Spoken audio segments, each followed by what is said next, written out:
Hi guys, today I'm looking at the IKEA Hobo stove.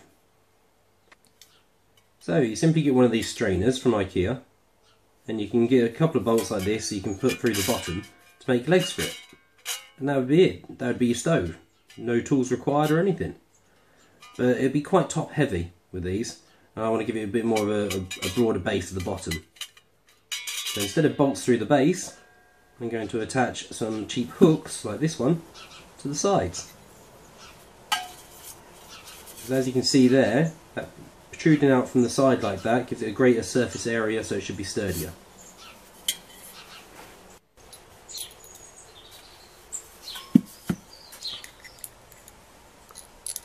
Now I'm going to attach this with a couple of these machine screws. You could rivet these on if you wanted, or use self-tapping screws, but I want to be able to take the handles off if necessary. Sorry, the hooks off if necessary. So I'll be fixing these to the sides just here. Now if you didn't have any tools or anything, you could just simply use the holes that's already existing in the strainer itself.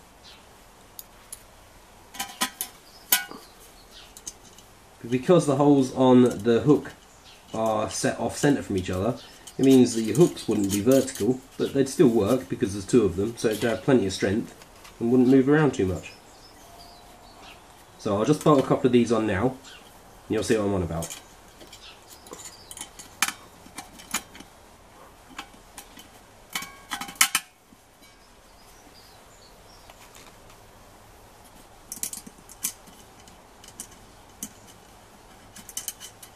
You see how quick and easy it is to just quickly bolt it on. Doesn't have to be super tight, just hand tight will do. And there you go. So it's not quite vertical, but it'd still do the job. And here it is with the other two bolted on as well. So there you can see the 6 nuts and bolts inside. And I've angled them all the same direction. And that'd be fine. You could just use it like that if you didn't have any tools. It'd be solid. But I do have some tools, so I'm going to now get them out and put it together the way I want to put it together.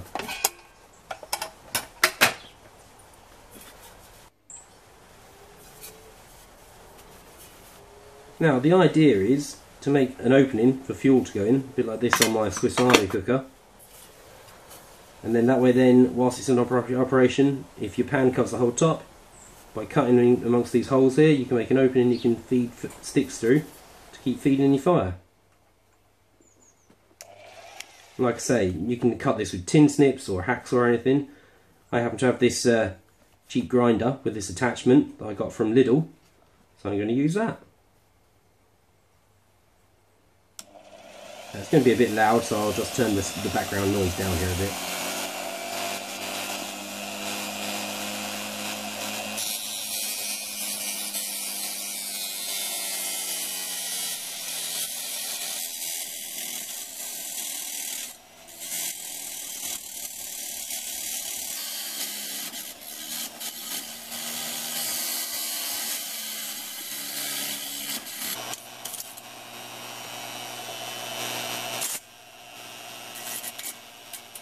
Now you could just file the rough edges after you've cut it, particularly if you were cutting it with tin snips or a hacksaw.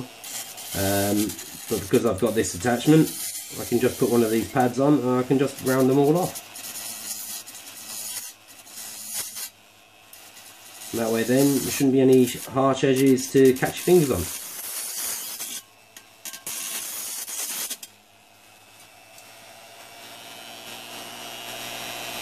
Now you don't have to do all this. I'm doing this because I want to be able to take the hooks on and off that will be forming the legs, and if my hand's going to be going in and out all the time, I don't particularly want to go catch myself on any jagged edges.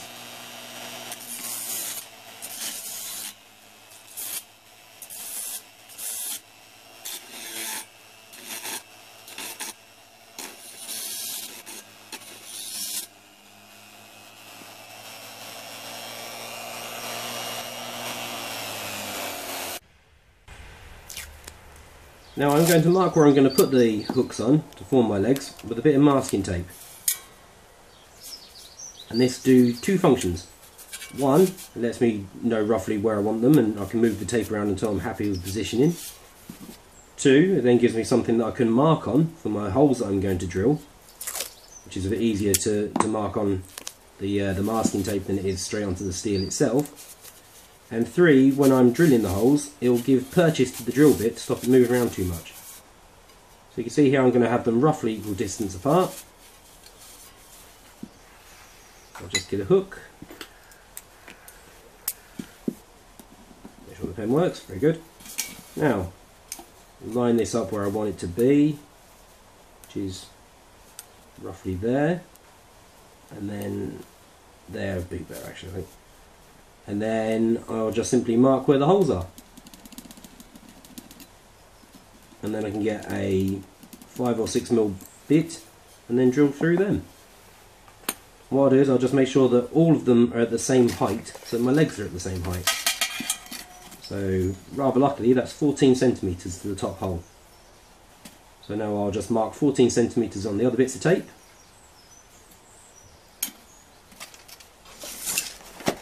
There you go, there's 14 centimetres. If I mark that there, I know that if I make my top hole at that level, all 3 legs should be roughly in the same height.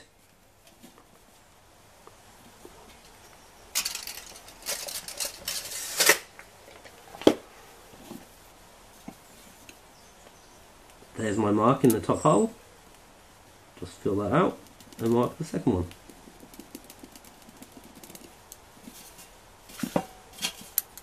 Again, 14 centimetres, top hole, and the second one.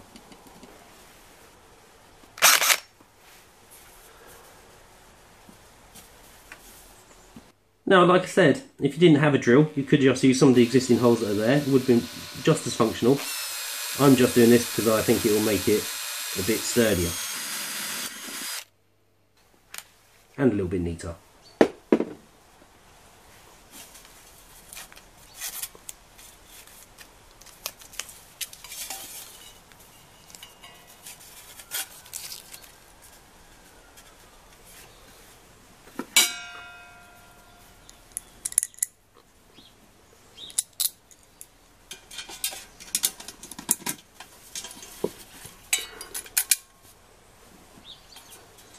Now I've just attached 3 hooks to form the legs, and that's it, job done.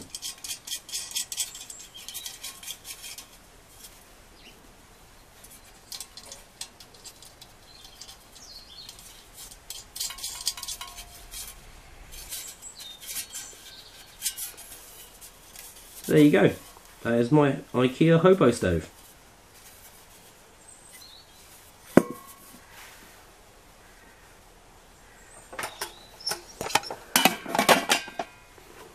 And there you go. Now, if your pot isn't as large enough to cover that diameter, which is quite big, as you can see here with this small cup, you can form some sort of a grill on top there, or because of all the holes, you can just put a couple of pegs through, and your smaller pot or cup can just nest inside.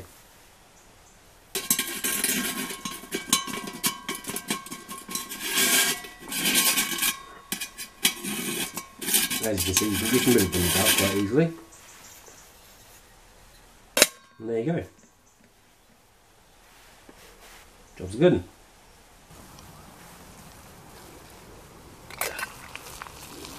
As you can see here, we've got a nice rolling boil after a couple of minutes. And it's rather a good fit, actually, for my bush pot I got from China. I quite like that. As you can see, it burns pretty cleanly as well, not much smoke. So thanks for watching to the end, guys, really appreciate that. If you like this video, maybe you want to watch this one, or even better yet, you could even subscribe just up here. Cheers.